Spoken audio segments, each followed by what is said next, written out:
Hace 365 días se firmó aquí en el Teatro Colón el acuerdo de paz entre el Gobierno Nacional y las FARC. Mucho se ha dicho y hecho, hay algunos que están conformes y otros que no. ¿Qué ha pasado durante este tiempo? Bienvenidos. Durante los últimos 6 años nos hemos empeñado en darnos una nueva oportunidad para acabar la violencia y sembrar las semillas de la reconciliación. La verdad es que uno sí se siente muy decepcionado porque lo que uno ve es que durante los 4 años se perfecciona, se firma el acuerdo, aquí se dieron unas discusiones enormes para el tema del plebiscito, todo lo que se dijo. Ahora que llegan los proyectos al Congreso, por la cercanía al proceso electoral, gente como Germán Vargas Lleras se baja del carro, Cambio Radical se baja del carro, los conservadores, ay no, la paz sí, pero no así, porque es que es bien difícil tomar decisiones políticamente incorrectas cuando las elecciones están tan cerca.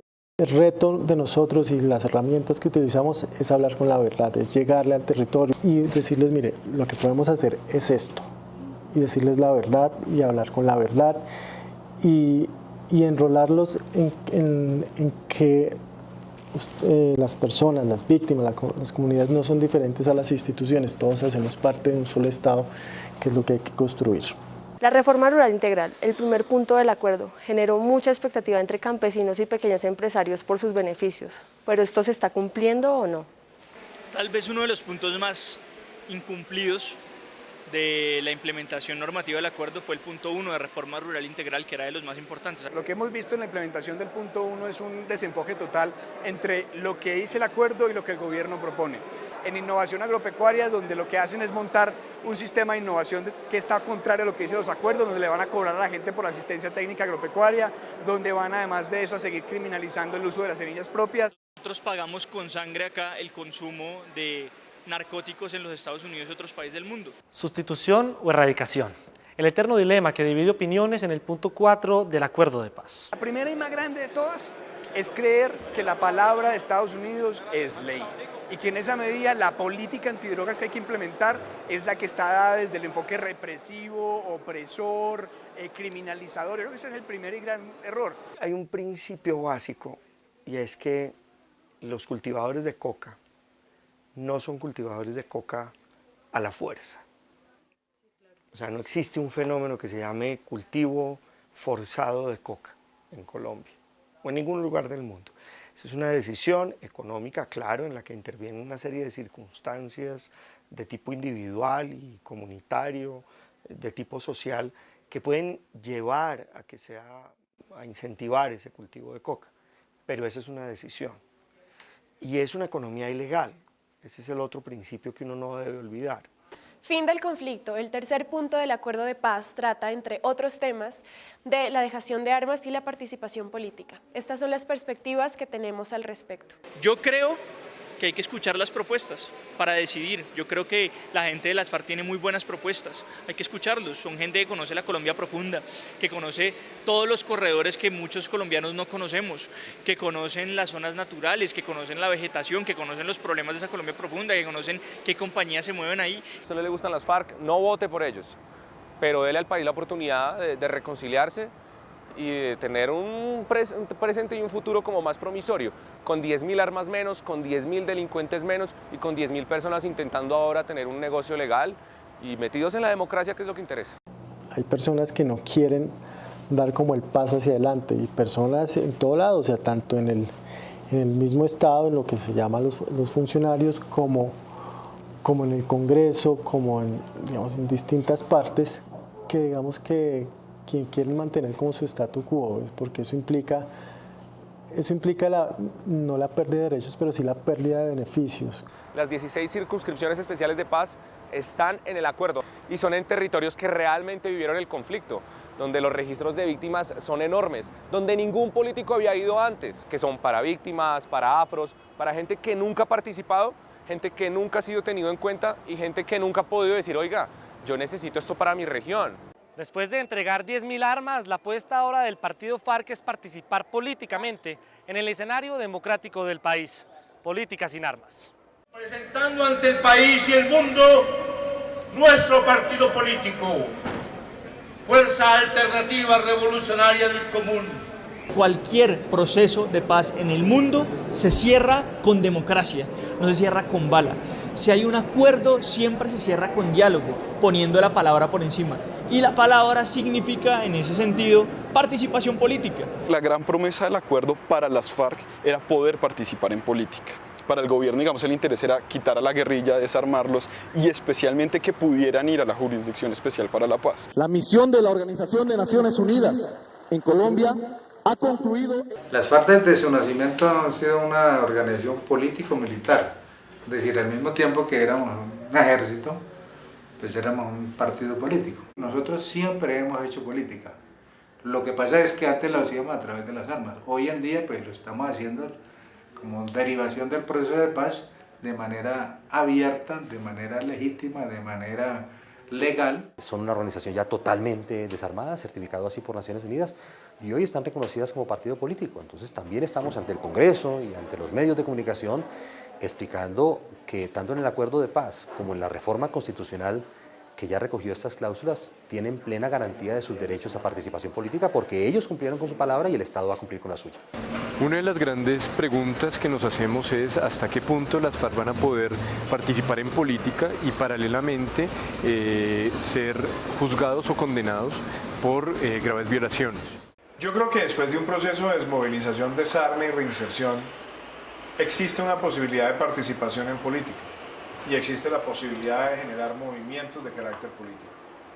Pero en lo que estoy en total desacuerdo es en que las personas que sean llamadas a ejercer esa representación política sean personas que sean responsables de crímenes de lesa humanidad. Los congresistas creen que ellos están renegociando el acuerdo y ellos no son negociadores del acuerdo de paz. Ellos le dieron facultades al presidente. En el Congreso lo único que se está haciendo es, o se pretende hacer es, convertir en normas el acuerdo de paz para que sea de obligatorio cumplimiento para toda la institucionalidad colombiana. No basta entregar las armas, ahora hay que desarmar los espíritus y desarmar el lenguaje y brindarles una segunda oportunidad, un margen de credibilidad para que no haya ningún riesgo de reincidencia, de volver atrás en una historia que fue muy dolorosa para los colombianos. Bueno, son varios retos para el país. En primer lugar, significa abrir el espectro político y permitir que voces que han sido excluidas y que durante años fueron prácticamente estigmatizadas puedan participar en el juego político. Hay un gran reto también para la clase política colombiana de aceptar esta discusión y de alguna manera poner en juego sus propios intereses frente a esta nueva situación. Participar en política es, digamos, una victoria en la medida que esta lucha que yo escogí voluntariamente, esta lucha por una Colombia distinta, va a poder tener eco y escenario ahora en un nuevo espacio. Nunca más violencia política. Los colombianos podemos pensar diferente, pero no nos podemos matar por pensar diferente. Más de 50 años de conflicto afectaron muchas vidas. Dolor, memoria y esperanza, uno de los caminos de las víctimas para sanar. Nos sentimos muy contentos, lleno de felicidad, que la guerrilla de la FARC las armas van a dejar. Yo como víctima digo, ¿quién sufre el dolor? El que le duele, ¿cierto? Entonces miramos que nosotros como sufrimos el dolor del problema de las víctimas y todo eso, pues contamos la historia. Cada víctima tiene una historia que contar, ¿sí? Y recuerda lo que le sucedió de manera distinta. Eso, cuando nosotros podamos comenzar a recoger y a escuchar lo que el otro tiene por decir del conflicto, vamos a poder comenzar a encontrarnos. Y esa es la esencia de la reconciliación. Los desarrollos que ha tenido la institucionalidad en función de las víctimas ha buscado que las víctimas puedan hablar de su dolor, puedan expresarlo, puedan darle un lugar.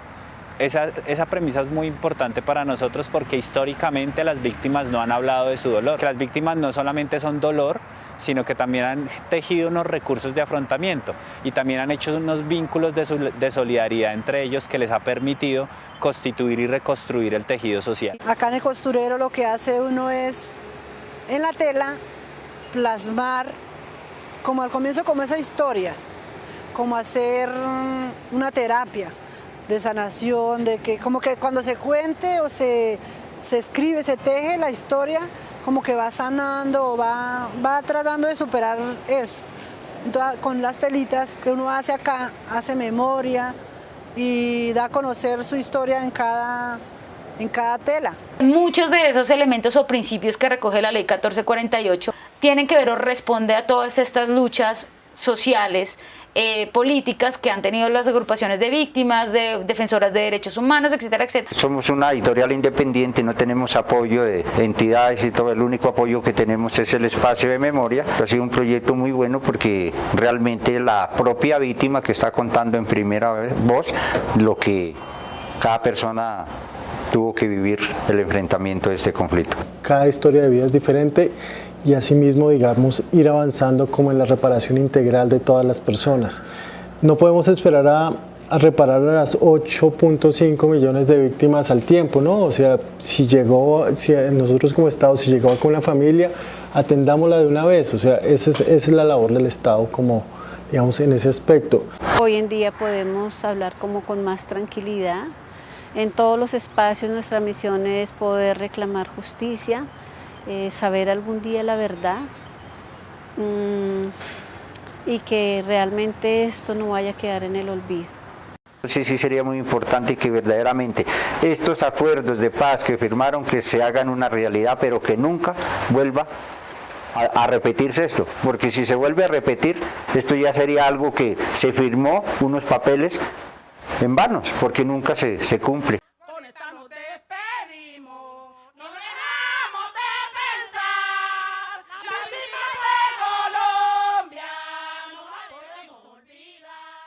El papel de la mujer ha sido fundamental en la transformación del conflicto y en su reparación, rol que se mantuvo en el acuerdo y que aún hoy sigue vigente.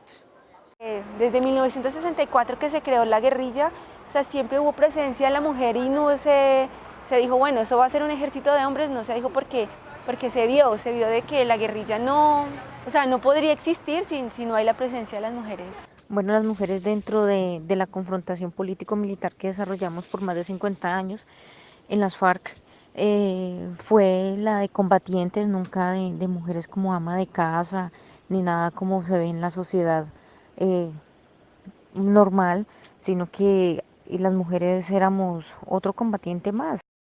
Eso es una lucha que nos toca a nosotras las mujeres, es una lucha fuerte, ¿sí? Porque no es que vamos a culpar al hombre, no es que el hombre ha tenido desde millones y millones de años que es quien toma las decisiones y nosotras fácilmente nos dejamos llevar a otras tareas, las secretarias, las que hacemos la relatoría, entonces generalmente esas labores tienden a llevarse hacia la mujer, pero es la lucha que nos toca a nosotras también dar, con ellos mismos ahí sentados, de que nuestra opinión vale, de que nuestra decisión vale porque somos sujetos de derecho.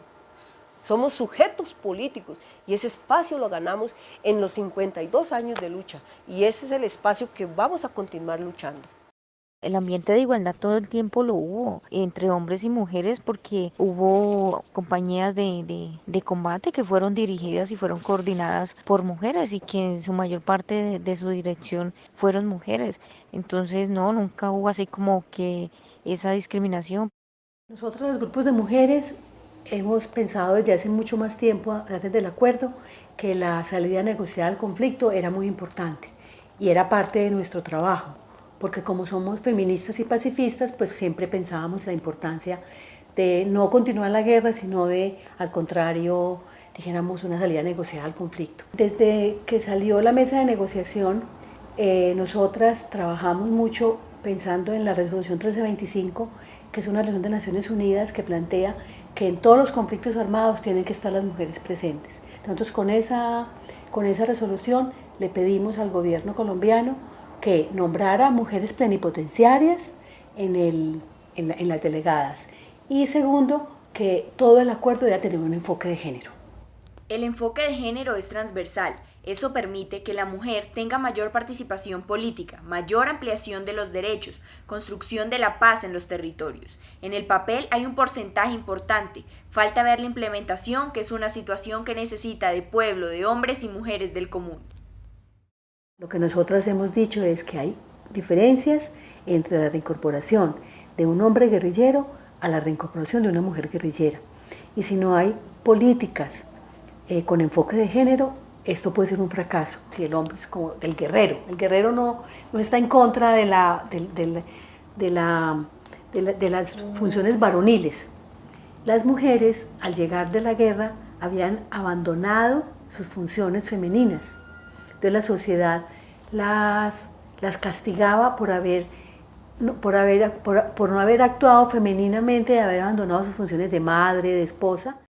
A pesar de ser combatientes y de estar viviendo en el monte y de estar acompañados todo el tiempo por un arma, nunca nos hizo perder la feminidad, jamás se perdió eso. Más bien siempre se trató de rescatar, porque pues la guerra es inhumana. Habían tiempos de que uno no sabía que era un labial, un brillo, una acuarela, pues porque todas nos queremos sentir y vernos bonitas, lindas, ¿no? Pero llegaba el momento en que nos llegaba toda la dotación, además nos daban. Era la misma dinámica de la guerra la que no nos permitía pues tener hijos. No porque no quisiéramos, porque fuéramos máquinas de guerra, porque no teníamos sentimientos, no. Era porque la dinámica de esa confrontación, de todos los operativos que se vivieron, pues no lo permitían. Y pues muestra de que nunca fuimos máquinas de guerra, ni nunca fuimos ajenas a la maternidad, lo que se ha vivido en el transcurso de lo que va del año, que es que han habido muchísimas guerrilleras que son más. Nosotras, como feministas, la paz que queremos conseguir es una paz que tiene como dos condiciones: una paz que tiene que estar comprometida con la igualdad y con la no discriminación. Lo único que queremos nosotros es de que nos escuchen, y nosotros no venimos de Marte, nosotros venimos del pueblo, de esas veredas, venimos de esa clase explotada, que nos escuchemos, que todas las voces se escuchen en todo Colombia, todo el mundo, lo que pensamos, lo que piensan esas personas que nunca han tenido la voz en los medios. La Jurisdicción Especial para la Paz tiene como propósito la reparación integral de las víctimas basado en la verdad y la restauración. Sin embargo, la constante división política ha dificultado su legislación. La justicia transicional precisamente aparece en contextos de masiva violación de derechos humanos o de conflictos internos. ¿Qué es lo que sucede? Cuando hay estos contextos, el Estado tiene la incapacidad de poder juzgar a toda la cantidad de personas que han cometido los crímenes. El sistema ordinario no tendría la capacidad de juzgarlo. Entonces necesita entrar en una etapa transitoria, y por eso se llama justicia transicional. Sus objetivos no solamente es dar penas, o sea, es decir, meter a una persona, el criminal, a la cárcel y ya está, sino empezar a construir democracia, construir ciudadanía, que son los objetivos finales de la justicia transicional. La habilitación política de los comandantes guerrilleros, independientemente de la gravedad de sus delitos, se da desde que ellos se presenten a la Justicia Especial para la Paz. No hay que esperar la sentencia. Va a evitar que se cometan injusticias como se cometieron en el pasado, por ejemplo el proceso del M-19, donde los guerrilleros se comprometieron y ha sido un proceso de paz que se habla en todo el mundo porque ha sido exitoso, pudieron participar en política y demás. Guerrilleros que participaron en la toma del Palacio de Justicia recibieron su indulto, recibieron sus beneficios y se reincorporaron, y militares que participaron en las mismas acciones fueron privados de la libertad. La Justicia Especial para la Paz lo que trata es de que, además de ser especial, sea justa, incluyendo una salida equivalente, aunque diferenciada, para todos los actores del conflicto.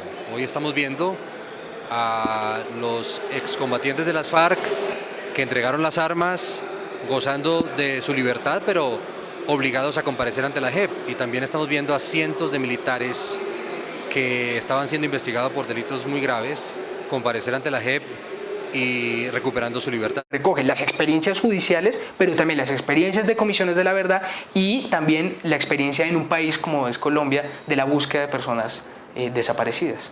Recientemente la Corte Constitucional le dio vía libre a la Jurisdicción Especial para la Paz, declarándola exequible. Sin embargo, la polarización entre partidos ha dificultado su implementación.